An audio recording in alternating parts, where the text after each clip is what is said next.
Hi guys, আসসালামু আলাইকুম। আজকে চলে আসলাম ইয়াসমিন মল। দেখেন এই ব্যাগটির দাম কত, 449 রিয়াল, যা বাংলাদেশি মূল্য প্রায় 14,500 টাকার বেশি পড়ে। এই ব্যাগটার মূল্য দেখেন, এই ব্যাগটার দাম প্রায় 14,500 টাকা।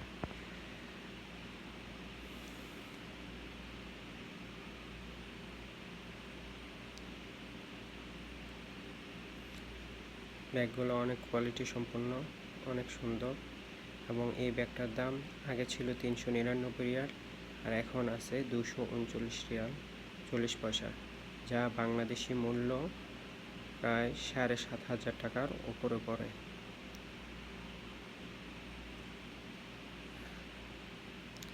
এই ব্যাগটাও অনেক সুন্দর, সেম সেম প্রাইস।